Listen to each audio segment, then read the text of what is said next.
Welcome back, guys. Welcome to the Inner Sanctum Season 2. Can you believe it? It's so exciting. We are Episode 1, Season 2, revisiting a topic that we've actually spoken on before, motherhood, but in a different way this time, looking more at those strategies that people can implement, being in business and being a mum, because it's a lot of balls in the air. I know you guys are going to love it. It's going to be a great episode for everybody. Thanks for joining us for Season 2, guys. Hey, girl. Hey. How you going? Episode 1. Episode 1. Season 2. Exciting times. It is, right? It is exciting. I don't know how real we want to be on this one today, because it's like I want to be a level of excited, but I'm feeling really flat at the moment. I feel like it's like episode 1. So we want to be like, episode 1. But like, there's a lot going on. There's a lot going on. I think like there's a lot going. I feel like everyone's feeling this too, but there's a lot I agree. going. Jen's had a lot going on. I've had a lot going on. Yeah. For all our members that are missing stuff, I'm sorry. I will send it soon. It's been a lot. Yeah. Yeah. And it's not just like, I've got a lot going on. It's Jen has lost a family member, so there is a lot going on for her emotionally. It's been a proper situation in our family. Like, it's been a lot. So we're just trying to love you as hard as we can. Which you guys do a great job of, and I appreciate that. I love that you just like, I said to Rich yesterday, just like cancel it. And he was like, no, Jen's still in. And I was like, of course she is. But I think it's important to keep, Some type of. Yeah. But also like, and you know what it's like, if you in business, you still have to support your family. Yeah. No matter what is happening in your life. Yeah. And it sucks. Yeah. And it would be nice to be in a position where you didn't, but you do. You do still have to get up and do the things, because you still have people that depend on you. Yeah. And need to eat and stuff. So here we go. Get it. Here we go. Yeah. So we thought perfect timing that we would do a motherhood episode, because that episode that we did was frothed over. Like, everybody loved the motherhood episode, and that first episode was really talking into. Well, it was kind of the journey into becoming mothers, right? Yes. Yeah. Yeah. And we knew that we wanted to do a second installment of this, but today that we'd speak about sort of the strategies around it that help us as mothers, because Jen and I are the foundations of both our families. And I was like, so timing. Like, if anyone is watching this, my eyeballs look like they're going to fall out of my head. I crack out in the middle of doing everything last night, got a hectic migraine. So I ended up like throwing Wilder in his cot with a bottle and said to the girls, like, here's your timer of your iPad. When it goes off, go to sleep. And then Alabama came in. She had a sore belly, so she got into one side of my bed, and then Sadie crawled in through the middle of the night with a bad dream. So she crawled into that side of the bed. So it's just like motherhood. Sleep, who needs it? Yeah, motherhood at its finest, which I'm sure you're dealing with in a whole new level at the moment of parenting kids that have had loss. Yeah, absolutely. And I mean, the other aspect for me at the moment is that my, because we often talk about delegating as mothers to be able to do the things we want to do. But the person who I delegate to has just lost their lifelong partner. And one of the people I always delegate to, I've just lost. So that's been the whole situation is like, wow, okay, we've really got to rethink how we do these things, because, we weren't doing it by ourselves, and now it's like, okay. Your in-laws are incredible humans with incredible help. They are hugely involved with our children and with our lives, and make it possible for Tim and I to work the way that we do. So it's going to have a big impact on how we strategically do things. And like, one of the things for Jen that actually we spoke about last week while she was in the middle of everything was she was, if we look back, 12 months ago when Jen was still in the business, maybe 18 months ago, we did a something in the salon where we spoke about love languages, and we spoke about like, what are your goals and stuff. And one of Jen's goals was to get off the floor and to be doing something more creative in a writing that she wanted, which is hilarious, because I said to Jen, I just looked over that the other day and you'd written that. And obviously we didn't know Salon Rising existed at that point. Yes, and exactly. Here it is. And then Jen said to me, she was like, I've never been, which was, like Jen sees light in everything. So you said, I've never been so thankful for this job right now because I'm able to do it, 100%. and it's the same thing with about what, about how your life has got to change now. It's like, and so many mums have this in business. It's like we do get to decide how we evolve our businesses to make it work for our families right now. Yeah.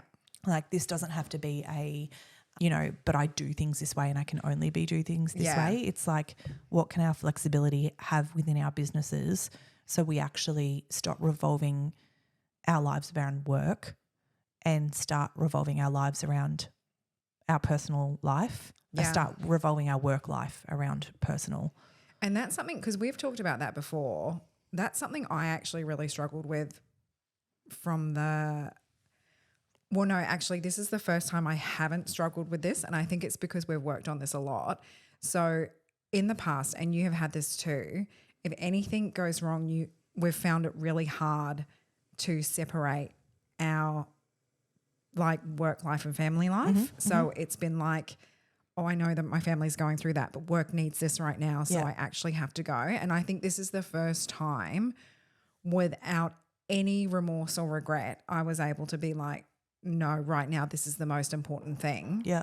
And I have to put that first. And that's purely because of the work that we've done on that. Yeah. Like that was definitely not my natural go-to. Yes. For a long time. Yes. Ever, actually. And that's even what, like I texted Rich yesterday and said, like, have you checked in? Because I'm quite happy not to do the pod this week. We can do it next week. And he's like, nope, I've checked in. It's all okay. But yeah, it's also the opportunity for you to be like, but I also know now more than ever that you'll speak out at, this is where I'm at. Yeah. This is where I'm at.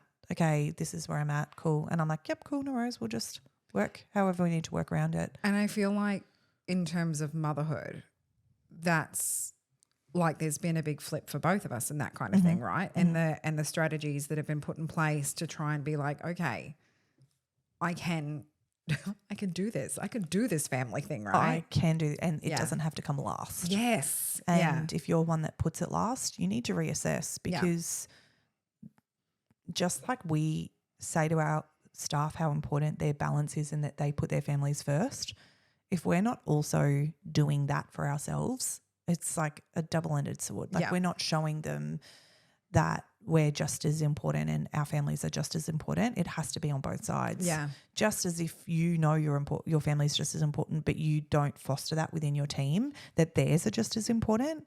Like that is also the thing. Yeah, because you do actually hear that a lot. Like, and we have spoken about that in the past, of people who really expected you not to put your family first in dire circumstances, which is just so crazy. So crazy. To think of from the outside, right? Yeah. You're like, whoa. We're like health first, family first, we get it. Yeah. How can we support you? And it's hard sometimes in the business, but everyone just pulls through. Yeah. It's fine. So, and then it just teaches them to be supportive when I need it. Yes. So we thought we'd go through a few of different strategies today that we can think of that have definitely made our lives easier, being working mothers and being that main human in our family that kind of organises everything. One of the ones that I would highly suggest for me is if you want to do – I spoke about this the other day with a client because she was opening a new salon and she was doing her business hours and things like that. Right. And I said to her, don't just make hours based on what you think. Don't just make hours based on what your clients want. Base your hours and make them really strict in how it works for your family. For you and your family, yeah. Yeah, so I was like, if you can do that late night, then make sure you do the drop off that morning. So like if you guys find that by the time you get to work at 9 and you've still been able to do the drop off, you're really stressed, then don't book a client until 9:30. Yes. That's start so evolving important. your hours and make your hours start at 9:30. It doesn't mean the salon has to start then, but as you, for a mother, if you can't get to your first client until 9:30, then book it for 9:30. Yeah. And don't give yourself that stress.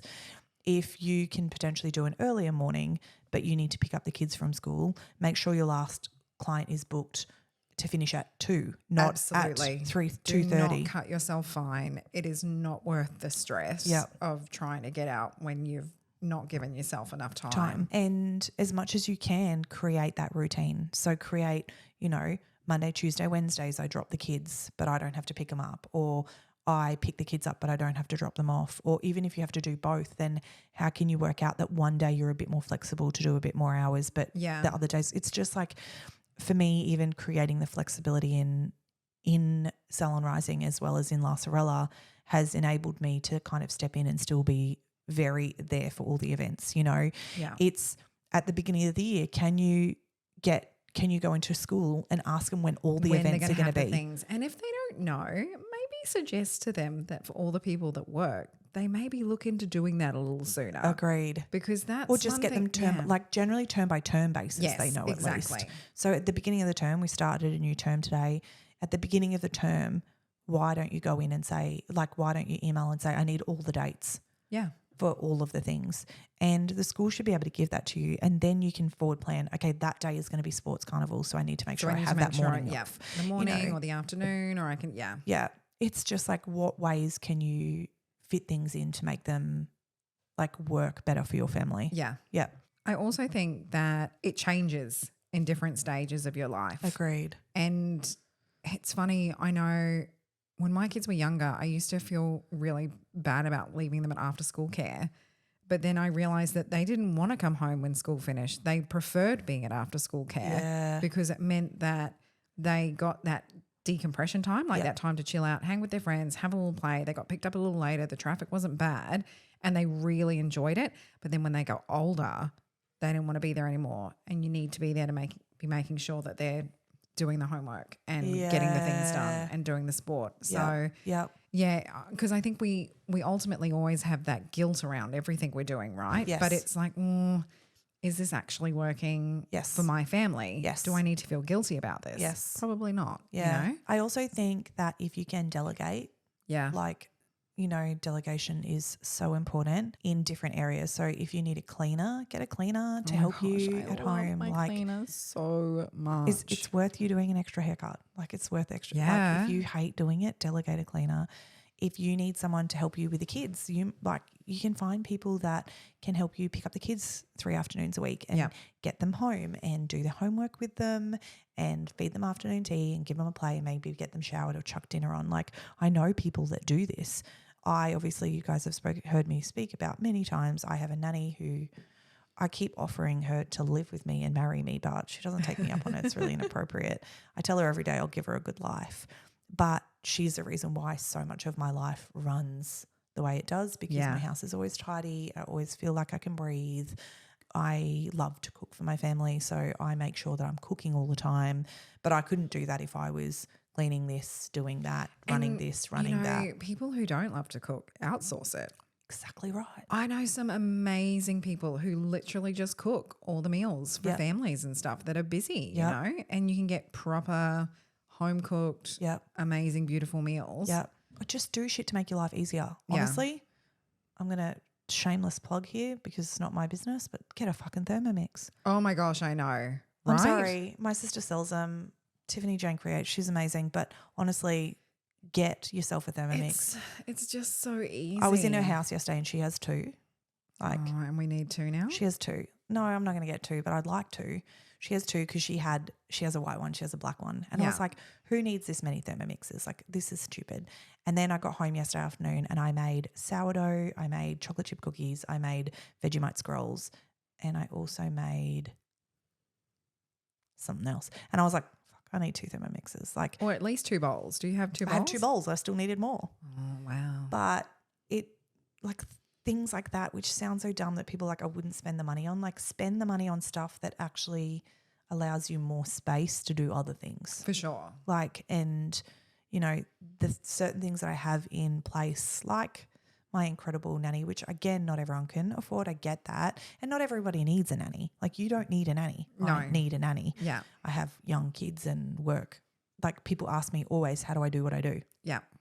It's because I have people that help, and I have things that help. So I definitely would think that.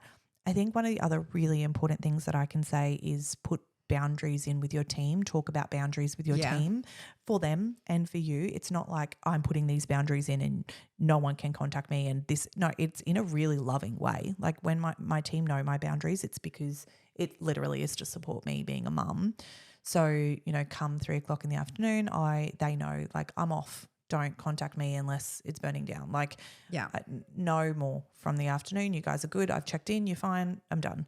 So then you also don't need the stress of sitting all night thinking, oh no, what's that going to be about? Yes. You know, like I it have no anxiety. Yeah. Yeah, I have none. I used to have so much and now I'm like, they're good. Yeah. And it takes you time. This will take you time, guys, to regulate your body to get used to not feeling that way because it's so normal. Yeah. It took me a really long time as I stepped into salon rising that last roll is fine. And in the beginning, I used to ring all the time. Tig and I used to talk all the time. And now it's just like, I'll see her on Thursdays, you know, like she's got it. So like trusting your managers and what you've put into place, or your people if you don't have a manager, and what you've put into place to allow you to put those boundaries in. So things like, after 3, don't contact me.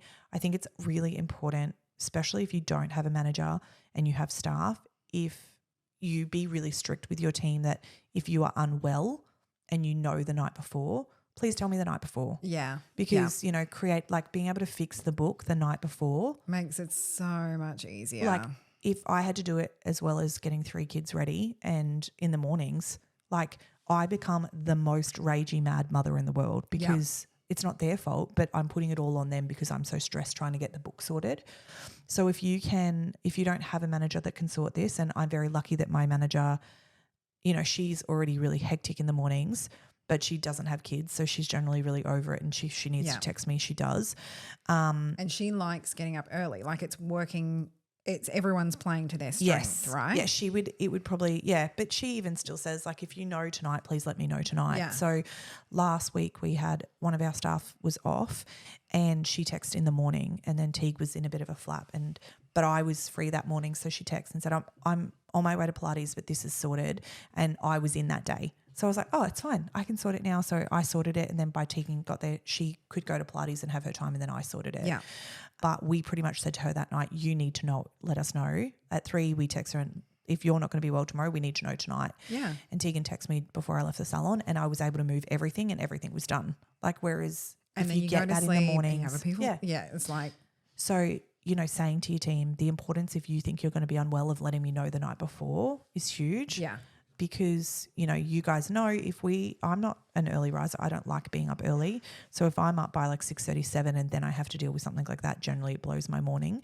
So, you know, having those kind of conversations and working out, you guys might prefer it in the morning, but like working out where it works best for you in your boundaries so that it works for your team and it works for your staff. I mean, it works for your family. And also like leading by example. And if you're expecting people to follow, you know, and respect your boundaries, then you need to be respecting the boundaries of your staff as well. Those staff as well. Yeah. And that comes to, the girls know come a Friday afternoon, that's it. Yeah. Like nothing about work now until Tuesday. I don't contact them till Tuesday. I don't talk, like we only contact each other over the weekend if it's like funny or love or like catching up or like personal, no work stuff. Yeah. Because it allows me to switch off and be completely with my family, which really helps. Yeah. So I 100% would say like sit down and have a meeting with your team about the boundaries and, you know, making sure that you're sticking by them as well. So, you know, come 3:00 in the afternoon, I really like putting my phone away and just being really present with the kids as much as I possibly can be so that I'm not on my phone. I'm really the same way in the morning because, you know, you've heard me talk about, you know, like I get into spirals where I'm on my phone a lot and it always takes me back where I'm like, I'm not being a present and great mum right now. Mm-hmm. How can I be, you know, more hands-on? How can I, you know, step outside the box and be with them? And generally it's coming off the work stuff. Yeah. It's if you have time while they're at school or you have time when they're sleeping, prep your social media posts then because we all know how important it is. Prep your social media posts then and have 3 ready so that you know they're all sitting there and you just press post and you're done and you know your socials are done. So you're not neglecting the business, but you're not neglecting the family because you've got it all prepped and ready to go. Yeah. Yeah. It's using that time. It's finding those pockets of time. I do a lot of work while my kids are at like after school sport and stuff because I know that I have to sit there and wait for them for like 2 hours. It's like, oh, cool. Earbuds in. Yes. You know, I can get all this sorted while you're here. Yeah. And then as soon as you're finished, I'm like, okay, back, put everything away and into being mum. Yeah. So I think those things help massively. I would also say, and this is 2 really important ones, if you need to be off school holidays, make sure you book them in the book as soon as you can so that you know you're automatically off those days. or if you're booking holidays, book 2 or 3 holidays a year. Like, take the time off. Like, you are not going to look back and think, oh God, I'm so glad I worked all those extra hours. Yeah. You're going to look back and go, I made no memories with like our kids. And I watched something the other day that says like we have 18 summers with our kids. Yep. 18 summers with our kids. That's it. Like, that's the extent of it. So if that's all you have, then, you know, don't spend your, like, I know business is important, but keep developing your business so that you also It get allows to be you to have that time to make those memories. exactly right. Honestly, at the time that we're in our lives at the moment, I could not advocate for this more so. Yeah. It's like you need to spend the time and make the memories. Agreed. It's really important. It's really important because you lose one of your people and you need to make the time. You need to make the memories. You need to look back and go, I'm glad I did it that way. Yeah. Not I'm glad I worked myself to the bone, because all of those things and all, I even with my staff, I'm always so like, take a holiday, make the memories, take some time off, go do some stuff for you, go support you. Like, because I don't want them to look back and be like, all I did was work either. I want them to look back and be like, I had a great balance. I loved what I did for a job and I love the people that I spend my time with, but I also really got to still be me. So I think it's interesting too, because you're a business owner who is a mother. Yep. So I feel like you have a different take on, you know, things like going to Mother's Day morning teas and, you know, being able to take time off in school holidays. Yep. To the, you know, perhaps what other people are experiencing. Yep. With, or how they feel with their staff, you know what I mean? So I think I think this is, hopefully if you aren't a mum and you do have staff that are mothers, again, you could be setting this the same way up. If they're in school and you know there's going to be stuff on, you can say to them, can you please find out with school whether they have a calendar of things that's going on, and let's book it in advance. Because guys, I'm sorry, but the same thing, the Mother's Days, the school carnivals, like Kiki's going through it all at the moment. They're all really important. The discos. Oh, Kiki. All this stuff. Gotta make it on the podcast, Kiki. Every time. She needs to be on this season's pod just so that I know. Kiki, you'll come on this season's pod. But she's going through this at the moment where she's got, you know, her daughter's in prep. Yeah. And she's going through it. So I want to make sure that she's available for, you know, she wants to be able to go to all the things, and I don't want her to miss any of that because, again, those things, those memories you don't get back. And I think it's just as important. So if you are an owner that doesn't have kids or an owner that's got older kids, like, how can you support the people that do have kids, making sure that you say to them at the beginning of the year, if you want school holidays off, tell me now which ones, because otherwise if you've got, you know, 5 that all have kids, then it all feels like it comes unbalanced. So as you say to all of them, okay, it's going to be school holidays, who's going to take what school holidays, and then say, you know, you say to the other staff members, like, can you work yourself around non-school holidays? I think that's always been good. Like I always liked how you had the big calendar out the back that had the school holidays on it. Yeah. Because people who don't have kids are not aware Yes. when the school holidays are. Tegan actually she noticed that because it changes the salon as well, like who's in, and she noticed that and started making, like, it says school holidays now in her column. So she's really aware of school holidays, so that, because people, you know, you will have people that don't come in as much because it's school holidays. Yeah, because they need to look after their kids, or there's people who also like to come in, you know, perhaps with their kids, as we've spoken about in the past as well. So yeah, it does change up the vibe of what's happening in the salon at the time. Yeah. I think the other really important thing too is giving yourself a mental health day or a sick day. Yeah. You know, you think back when you worked for someone and you were like, for me, I'm like, oh, remember when you could just have a sick day and you just spent all day in bed? I was like, would never do that. It was a time. Yeah. I would love that now, but I would never do it because I am terrible. And so I've started to think about how I can literally build that into your calendar. Like, how can I have one day here or there where it's just like, you know, and these are things that we've got to, I was really good with it for a while, and I've become lazy with it again. Whereas I'm like, if I could book myself one day where I knew I could just lay in bed, no kids, you know, read a book, go to bed, like have a nap, like things like that. Like, can you build your sick days? Like, can you give yourself a sick day? And if that's the case, be okay with sick it. days, right? Like, I do feel like if you're doing that, you're going to prevent the need to suddenly have to have sick days off. Yeah. Yeah. And however many you need, like if you think I just need to give myself a day, like that's going to be better for you and your mental health more than the money that you're going to make on that day, because otherwise you're going to burn out, and giving yourself the rest is so, so, so important. Speaking of motherhood, I can hear my little guy waking up. Meet Hair Care Group, the trusted partner of the professional hair industry. They're a proudly Australian family-owned company with over 45 years of experience. Hair Care Group are passionate about empowering salons and your team to make your clients feel their best. They know that running a successful salon business requires you to wear multiple hats, and that's why they're here to help. With a curated portfolio of leading brands, world-class education and tailored solutions, they're innovating to make working in your business and on your business simpler. Join our community of like-minded professionals and experience the power of partnership.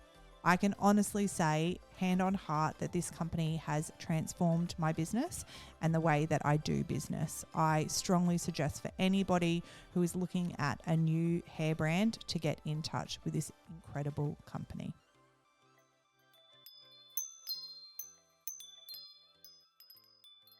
For anyone watching at home, there was just a brief pause there while the baby woke up and he needed a snug. Makes complete sense in a motherhood episode. Just a brief interlude, everybody. Yeah, some wild time. The other thing that I was thinking that's quite important to point out, especially as your kids start to grow up a little bit, and it's something we touched on with some of our members because we did a little mini pod with one of your children. Mm-hmm.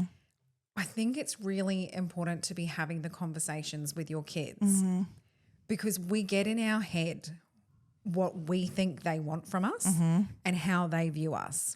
Whereas hearing it from their perspective can actually turn things around for you. And it might even be like, oh my gosh, here I think I'm doing all these things, but what my kid actually wants from me is this. And you can change everything and make your life easier. You know what I mean? Like it's that, it can go either way. It's a whole conversation you just said. Like your kids actually loved after school care. They thought it was the tits. Yeah. Like, and so many mums out there right now are blaming themselves that they have to do it. Yeah. And it's like, no, your kid actually generally really enjoys it. Or it's the same with holiday care, or it's the same when you palm off to to their grandparents or whatever that looks like. Your kid generally loves it. Like, and I feel guilty because I'm like, no, but it should be me. I have to pick them up. Like, and you know, my sister will pick my kids up. My mum will pick my kids up. Sometimes I feel guilty for it, but I'm like, honestly, they are way more fun than I am when they pick them up. Like they think it's the coolest. My kids love when their grandparents pick them up because they get food and I don't bring food. Yeah. I'm like, you can wait till you get home. My mother is called Treat Nanny. There's two nannies, and my mother-in-law is Super Duper Nanny because she gives them super dupers, and my mother is Treat Nanny because she gives them Treat Nanny brings them treats every time she sees them. So she's like, why would I want to go in your car? Nanny's going to bring snacks. Like, so it's like, how much pressure are you putting on yourself, and how are you having those conversations with your kids? Yeah. I also had a client once who, when her daughter was young, she worked all the time, and she just said, for me, she said the most important time to be there is for the ages that you're going through right now. Yeah. It's like once she becomes a teenager. Whereas when they're really little, like I held so much guilt for having to put Alba into daycare at 6 months. Alba's like, she's got no idea that her life was ever different. Yeah. Yeah. So even if you have young kids, it's like, how can you prep your businesses now? So by the time that they're, you know, like my kids' age, Alba's in grade 4, I need to be more present. How can you kind of get your business to a point where now it's okay? Yeah. And I think the routine's really important for them. They know Thursdays I'm at the salon. Yep. So they just know that that's the case. Like they know they won't I'll drop them at school on Thursday, but they won't see me until Friday. And they're okay with that, and I'm good with that. Yeah. It's like, because it's the routine. It's what happens. Yep. It's consistent for them. They know what's going on. Yeah. Yeah. And I think that involvement for them, for the salon, is really important as well. Like my children talk about Tegan, which is my manager, all the time. All the time. They speak about her all the time. Like, you know, is Tiggy going to be working today? Like, and I took them in through the school holidays. They came in and spent, you know, an hour or so there with me. But like, they love being in my salon. It's like, immerse your kids in your business. Like, yeah, because it also gives them an idea of what you're actually doing. Mm-hmm. Literally, Alba's like, I'm going to own a salon. Like, I want to be like you. Like, she will. 'Cause that kid's going to do whatever she wants. Projector child, human design. Yeah. So it's really important to show them into your world, and so they're aware. See, so they don't that's just a really feel. good point too, Yeah. where you just said like her human design, because we believe in things like that so much. Human design, we're going to get someone on about that, so you'll know more about it. But So even human design is like a blueprint. It's like numerology, astrology, everything rolled into one. So we talk about star signs, but see, I don't think it's like that though, because I feel like people get that woo-woo feel from star signs. Yeah, I know. But so if you Google human design, it's super easy. You put all your details in. So you've got to put your date of birth, where you were born, time of birth, and it gives you this blueprint of who you are. It's like a purpose profile. It's incredible. Like if you haven't done it, I suggest highly you do it. And it's very complex. I've had a couple of readings on it. We want to get someone here on the pod because we think it'd be really cool. But if you start to Google things, you'll go, what does this mean? And you'll read it and you'll be like, holy shit, that's so me. I'm a projector in human design, which talks about I should be leading and guiding and teaching, which is hilarious. And Jen, you are? A manifestor, and my role is to inform. Yeah. So it's very interesting too, because then you can find out what your kids are. Yes. So I have 2 projector daughters just like me. So they're designed to be able to lead and guide. So I need to be able to foster that. I also, with your human design, it tells you what you need to do. So for me, I have to wait to be invited in. So if I'm sharing, and I feel this in myself when I've done it before, if I'm sharing with someone who doesn't want to hear it or didn't invite me to tell them, like I want to help them, literally they're repulsed by me. They're like, well, lady, get out of my face. Whereas if someone invites me in, so it's like this pod, you're inviting me in because you're listening, or if you are jumping on Sullen Rising and talking to me, you're inviting me in to share my knowledge. And I realize my girls are the same way. So I've also got to invite them to share their day. I've got to invite them, to how they do their homework, all things like this. It's really, really cool. So I think that, with those tools like that, knowing how they needed to be fostered, we've gone in a whole different direction. We have, but I think it's really important. But it's really important. And it's not just the human design, because like obviously we've both done the human design of our families because we are quite into that, but even the love languages, and we talk about that a lot, like knowing your children's love languages and making sure that in those moments when you show up for them, you actually show up for them how they want to receive your love. It's so big, because I hear this people all the time. People get so shitty that kids don't, like they give them a gift and kids don't care. Like my kids, like they're like, cool, a gift. Like, but they're kind of like, but my kids are quality time. Yes. Like both of my children are fiercely quality time. So the other day, last week on the school holidays, my sister picked them both up, specifically just them. She left her boys at home, took them to see The Little Mermaid. Then afterwards they went and got McDonald's. And she said by the time they got back here, my kids wouldn't let her leave. So she actually didn't leave until they went to bed at like 8:30, and they were like holding on to her. Yeah. And she just felt so good. Like she was like, I feel so good. And my kids were obsessed. It's because she's given them the quality time that they want. And it's the same like that. If we, even with working and being busy mums, if we're going, oh, we'll buy them something or we'll make up for it that way, it's like, how can you don't have to be there all day, every day for our kids. It's never going to be possible. We're working to build their lives and make their lives.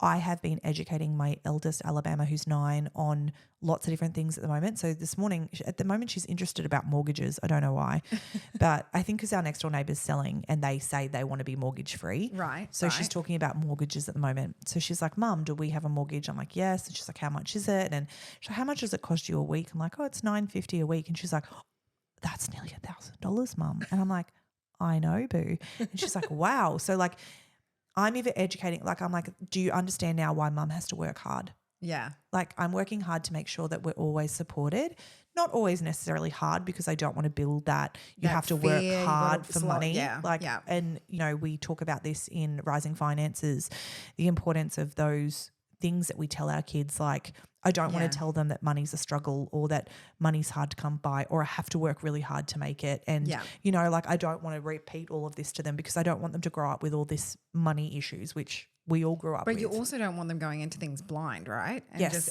because that's when fear comes as well. Yes. It's that, it's like, oh my gosh, no one ever told me about this. Yes. So, yeah. So I'm trying to educate her on finances and why we do the things we do and where we put our money and how do I support them, and savings. Like I've put savings away from them since they were little, so they've got a good account that'll go towards their high school. So explaining all of this to them so that they understand why I work, but also like I want you all to take a minute and stop with the guilt, because you're doing the best you can. You're not choosing what you're choosing. You have to work. We have to work these days. Generally, that's going to be the case. If any of you don't have to work, let me know how. But do just send through any information you have. If you have a sugar daddy, I'm quite happy to be his second wife. No, I also, on that note, I drill into my children how important it is for them to love what they do. Yes. And that they can make money, whatever they're doing, as long as they absolutely love what they do. My kids never hear me say, ugh, I've got to go to work. I'm like, I'm going to work today. Like, I'm so excited. I'm going to see the girls. So they also see a mother who makes really good money, but also absolutely loves what she does for a living. Yes. And that's what I want to keep telling them. You have to love what you do for a living, and you can make money from it anywhere. But it's so easy for our energies to get so overwhelmed sometimes that if you forget to tell your kids why you love what you do and why you're doing what you're doing, they're not going to know. And the times you can't always be the world's greatest mother. We can't always be the best at all the things all the time. We can't always be anything. Yeah. Life is not linear.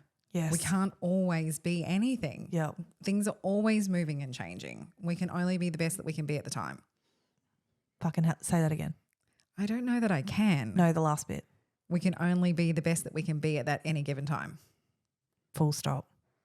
So, carving out your time to do the big memories. I promise you, if you guys all think about your growing up, you don't remember any of the mundane shit that you did with your parents. Like, you don't remember the Monday to Friday. You don't remember it.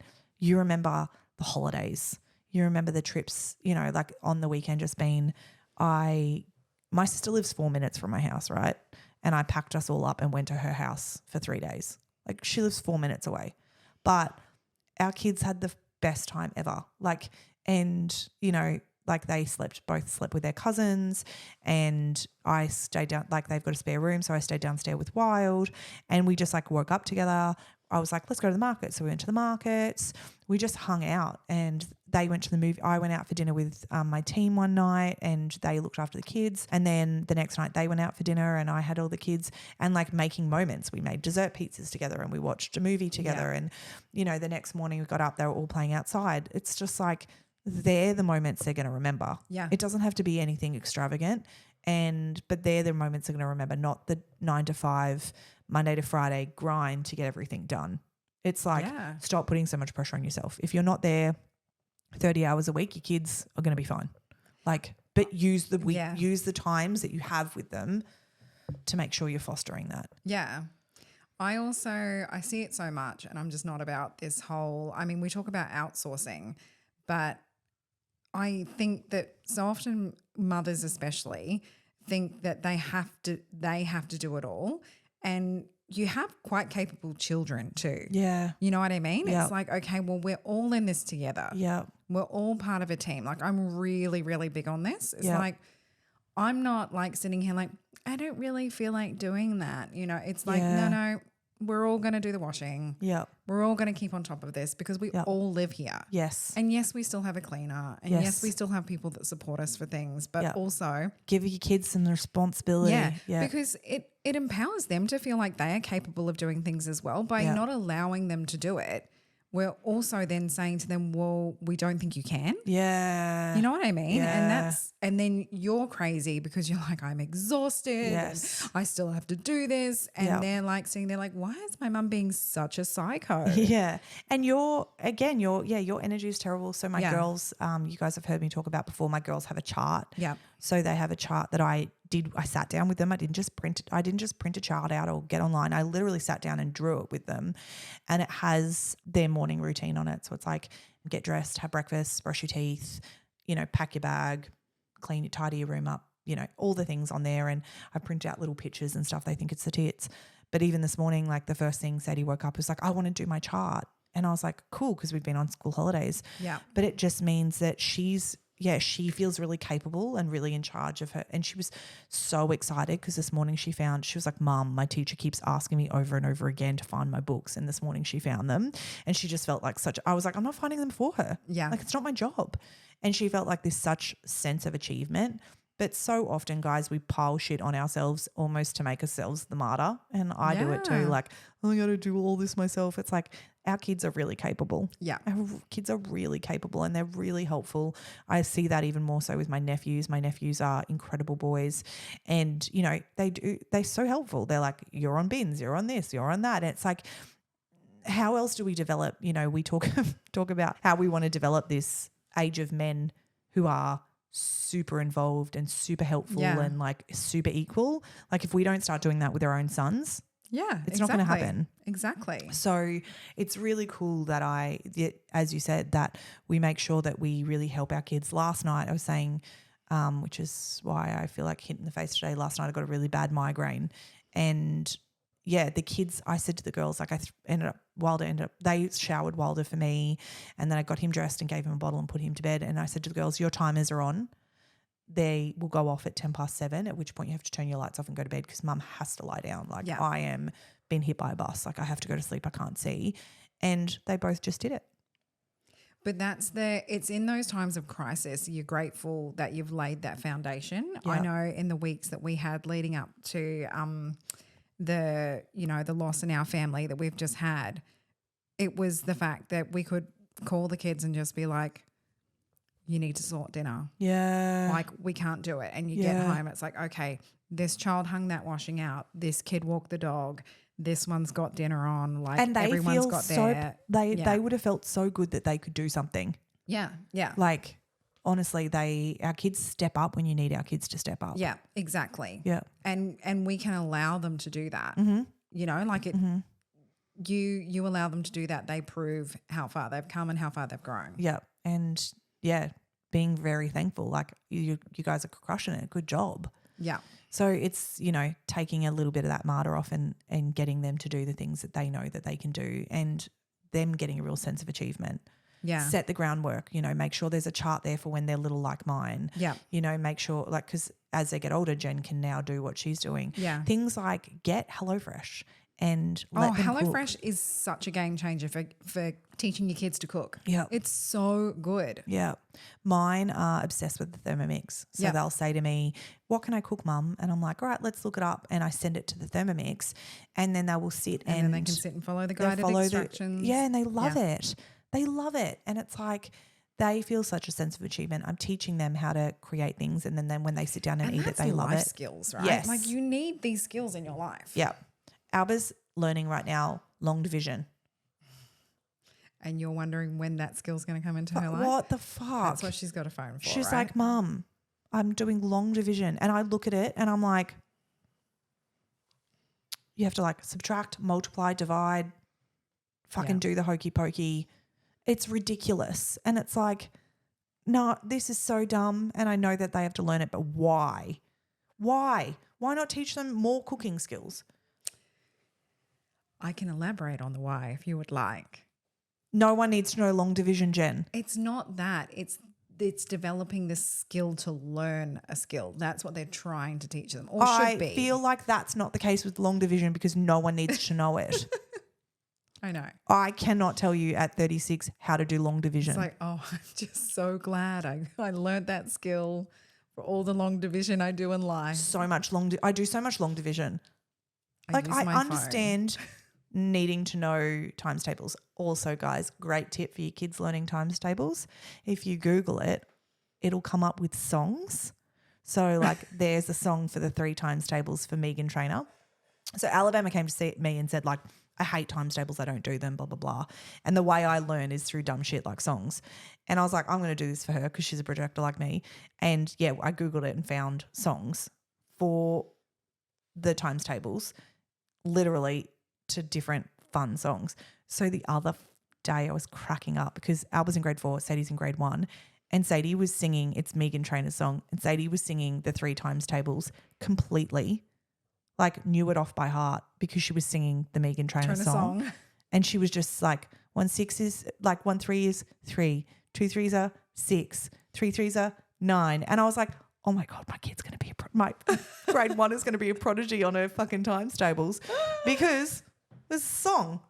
Yeah. And they think it's cool and my kids think it's cool. So it's like, again, that's the shit they're going to remember, guys. And I can feel guilty because I'm like, I feel like Alba's behind in her spelling because my life has been so crazy at the moment. But I'm like, you know what? I'm just, as soon as I'm conscious, I'm refocused back in, and now I'm refocused back in now. And as you said, I can't be everything I need to be at all times. And it's just when we become aware of something like that, we go like, okay, I'm going to reel it back in. Be a bit better. Maybe I need to focus on that. Yeah. So I hope this episode has just become a focus point for you again. Yeah. And knowing that you are doing enough. And if there's certain things that you need to adjust, then cool. Yeah. Do it. But we're all just doing our best. We are all just doing our best. None of us know what the fuck we're doing. No. No one knows what the best way to do it is. There are a few tips that make our lives easier. Yeah. But Jen and I are still fumbling through this shit. Winging it through life. Winging it through life. Yeah. As we all are, as our kids will. So also we've got to give them core wounds somehow, guys. Like they're here to learn lessons. They chose us. They wanted to come and hang out with us for a lifetime. Sometimes we're going to do things well. Yeah. Sometimes we're going to fuck them up. We've got to be okay with that. Yeah, exactly right. It's the same in business. Sometimes we're going to crush business and other times we're going to fuck it up. We're just going to learn. We learn, we take those lessons and we move forward. Word. If there is anything else I can think of to add to this episode, we'll add it. But yeah, I think there are some good tips. The other one that we want to do again will be past and present again, because I feel like that episode everybody loved, like what happened in the past or what we do now in the future. So if anyone else wants to have a tip in on that and go, oh, can you discuss this? I think that would be really cool. Again, we're here for season 2. Yep. Guys, we want your feedback. What do you want to know? And to chime in about what you want us to talk about, because sometimes Jen and I go, do they want to hear this? So if you want to hear something else, if there's something else that you want to know, that you're struggling with, that you just want to have a chat about, let us know. Yeah. Hey, nailed it. Motherhood. See you guys. Bye.